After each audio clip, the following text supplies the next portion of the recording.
the day, Dr. Anu from Punjab. As you all know, the series of differentiation of rubrics is for young homeopathy doctors who are new to the mind method and often get confused with the similar meaning of the rubrics. So in this series, today I will share my understanding in two beautiful rubrics. One is careful and one is cautious. Share my understanding about the rubric carefulness. Carefulness in Hindi is savdhan and carefulness is full of care. In this, you give the serious attention to what you are doing. Why the patient give the serious attention what he is doing? In order to avoid the harm or damage. कुछ करने के process में सावधानी रखनी और कुछ होने के बाद वो दोबारा ना हो जाए या ज़्यादा वर्स ना हो जाए, इसके कारण सावधानी पेशेंट रखता है. Taking care during the process और after the occurrence has happened. अब हम कुछ क्लिनिकल एग्जाम्पल के साथ समझने की कोशिश करते हैं. केयरफुलनेस और कॉशियस, ये दो rubric day to day practice में बहुत ही ज़्यादा यूज़ होने वाले रूब्रिक हैं.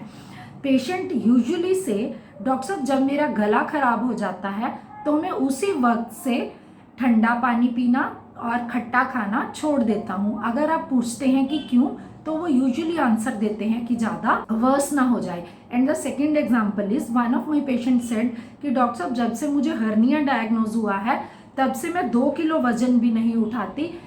कपड़ों की बाल्टी उठाने के लिए भी बच्चों को जब आवाज़ लगाती हूँ. This is full of care and carefulness. Share my understanding about the rubric cautious.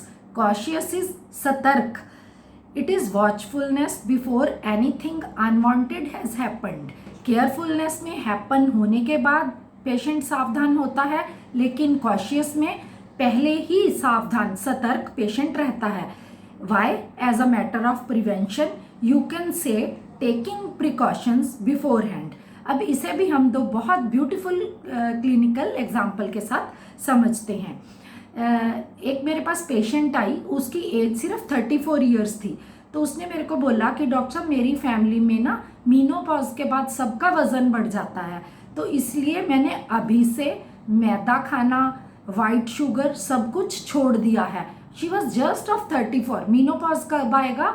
10 साल बाद. लेकिन अभी से वो अवॉइड करने के लिए उन्होंने ये सब खाना छोड़ दिया था.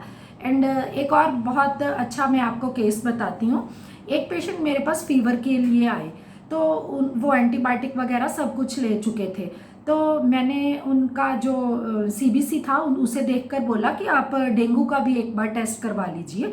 तो उन्होंने मेरे को कहा कि डॉक्टर साहब डेंगू होने का तो मुझे मतलब ही नहीं लगता, क्योंकि मैं घर में, गाड़ी में, ऑफिस में सब जगह मॉस्किटो रेपेलेंट रखा हुआ है लगा के, और इवन मैं जो नेकेड पार्ट है वहाँ पर मैं डेली ओडोमॉस जो स्प्रे होता है वो अप्लाई करती हूँ. तो उस पेशेंट को मैंने एकोनाइट दी थी. I hope now the both rubrics are very clear where to use the carefulness and where to use the cautious. Thank you everyone.